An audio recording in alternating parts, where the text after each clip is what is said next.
Good evening friends, my self doctor Vijay Chile, MD physician and diabetes specialist. और आज हम देखने जा रहे हैं कि खाना खाने के बाद का शुगर कैसा कंट्रोल करें। काफ़ी टाइम फास्टिंग शुगर अच्छा रहता है, लेकिन पोस्ट लंच शुगर या पोस्ट डिनर शुगर बढ़ता है।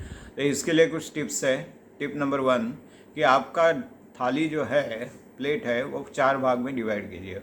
उसमें एक भाग जो है ग्रीन सैलेड रहना चाहिए, दूसरा भाग ग्रीन लीफी वेजिटेबल्स, तीसरा भाग दाल और चौथा भाग आपका रोटी, चपाती या राइस कम क्वांटिटी में। उसमें जो आप ग्रीन सैलड लेते हैं, ये हर एक का 25% पार्ट होना चाहिए। तो जो ग्रीन सैलड लेते हैं, ग्रीन सैलड यानी आप काकड़ी, टोमेटो, मूला, गोभी, कांदा, ऐसा सब जो लेते हैं, वो जो है वो आप खाना खाने के शुरुआत में ही खाइए। शुरुआत में आप अगर उसका 50% या 75% हिस्सा फिनिश करेंगे तो आपके आतड़े में वो खा के एक लेयर तैयार हो जाएगा, और उससे जो बाद में आप कार्बोहाइड्रेट खाने वाले हैं, चपाती या राइस जो भी खाने वाले हैं, और या सब्जी में से जो कार्बोहाइड्रेट मिलेगा, वो सारा जो है उसका एब्सॉर्प्शन कम हो जाता है और आपकी पोस्ट लंच शुगर या पोस्ट डिनर शुगर कम हो जाती है।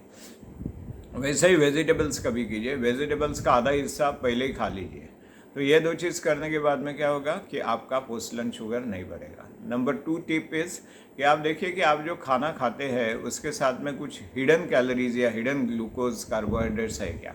फॉर एग्जांपल, हिडन कार्बोहाइड्रेट का मतलब कि आप कभी टोमेटो सॉस लेते हैं, केचप लेते हैं, या आप अलग अलग प्रकार की चटनियाँ लेते हैं, मुरब्बा लेते हैं, तो उसमें काफ़ी सारी कैलोरीज रहते हैं। या कभी कोई आलमंड मिल्क लेता है, सोया मिल्क लेता है, उसमें भी काफ़ी सारी कैलोरीज रहते हैं।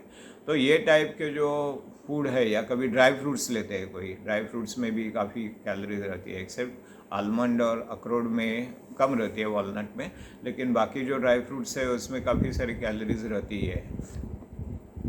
तो फल भी कभी लेते हैं, तो स्पेशली अम्बा, चीकू, केला, पपई, इसमें, और वाटरमेलन जो है उसका ग्लाइसेमिक इंडेक्स बहुत ज़्यादा होता है। तो लोग बोलते हैं कि, या कभी डॉक्टर कुछ बोलते हैं कि आम में कुछ ऐसा ज़्यादा प्रॉब्लम नहीं है, इसमें विटामिन्स है, मिनरल्स है, फ्रुक्टोज है, फाइबर है, लेकिन इसके साथ में ग्लूकोज भी है, और आपका शुगर अगर ज़्यादा क्वांटिटी लिया तो डेफिनेटली बढ़ेगा। So all this fruits you should take in limited quantity. So ये रहा सेकंड टिप कि आप फूड बराबर देखिए और सिलेक्ट करके खाइए।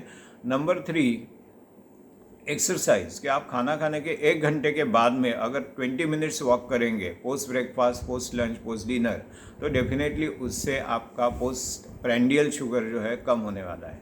तो ज़रूर आप खाना खाने के 1 घंटा बाद एक्सरसाइज कीजिए। इमीडिएटली जाके कोच पे बैठ जाइए या सो जाइए, ऐसा मत कीजिए।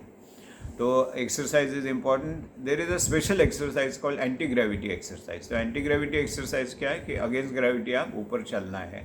तो climbing 1 stair 1 floor up and down 10 times will definitely reduce your sugar by almost 30 to 40 mg/%। आप आजमा के देखिए, लेकिन जिन्हें हार्ट की तकलीफ है उन्होंने आपके डॉक्टर को कंसल्ट करने के बाद में ये करना चाहिए।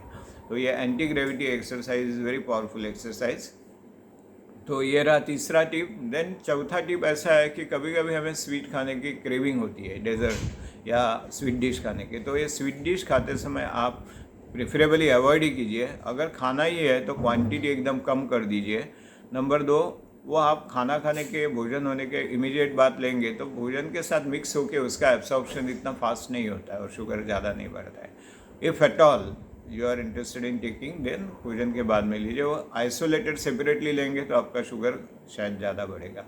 तो और प्रेफरेबली अवॉइड करके आप दूसरा चीज़ खा सकते हैं, जैसे आलमंड ले सकते हैं, बादाम थोड़ा लिया आपने, वॉलनट, अखरोट लिया, या आपने फ्लाक्स सीड लिया बड़ी शेप के साथ मिक्स करके, या एखादा लो ग्लाइसेमिक इंडेक्स वाला फ्रूट लिया, तो उसकी वजह से आपका पोस्ट लंच शुगर या पोस्ट प्रेंडियल शुगर नहीं बढ़ेगा।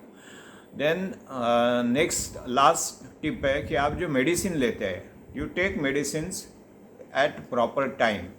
Like insulin is to be given before meal, half an hour before meal usually.